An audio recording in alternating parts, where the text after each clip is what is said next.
l'absence de toilettes publiques en ville. Dans les grandes villes, beaucoup d'inégalités. Il y a une toilette pour 2500 habitants à Rennes ou à Lyon. Ça, ce sont plutôt des bons élèves.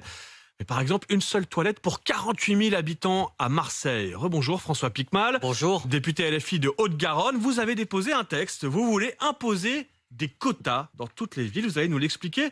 Mais d'abord, certains vont vous dire, là, en ce moment, on cherche des économies partout, il y a un budget à voter, etc. Est-ce qu'il n'y a pas plus important que la question des toilettes en ville?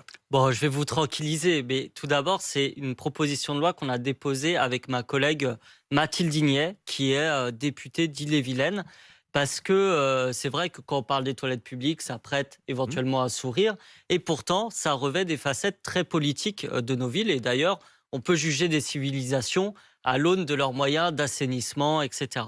Ça a trois grands enjeux selon nous. Un enjeu de santé publique, un enjeu d'égalité entre les femmes et les hommes et un enjeu d'accession sociale, vous en avez parlé. Santé publique parce que tout le monde conviendra qu'accéder à des toilettes et à des points d'eau, c'est quelque chose qui permet tout simplement d'avoir une hygiène propre et de pouvoir accéder à sa dignité, entre guillemets. Deuxièmement, d'égalité entre les femmes et les hommes, parce que la plupart des sanisettes publiques ne sont pas adaptées pour les femmes.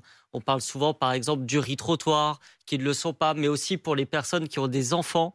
Même les personnes les plus vulnérables sont fragilisées par rapport à ça. Et ça nous amène à la troisième question, l'accession sociale. Vous êtes en ville, vous ne trouvez pas de toilette publique, que faites-vous? Vous allez dans un bar ou dans un restaurant. Si le tenancier ou la tenancière, on va dire, est sympathique, elle va vous dire allez-y gratuitement. C'est à la tête du client, en fait, pour le dire simplement. Non, mais même, je vous dirais, même si elle en a marre, parce que je comprends qu'elle en ait marre de voir défiler des personnes, elle va vous dire, vous prenez une consommation, vous payez un café, et donc indirectement, vous avez payé le fait d'aller aux toilettes.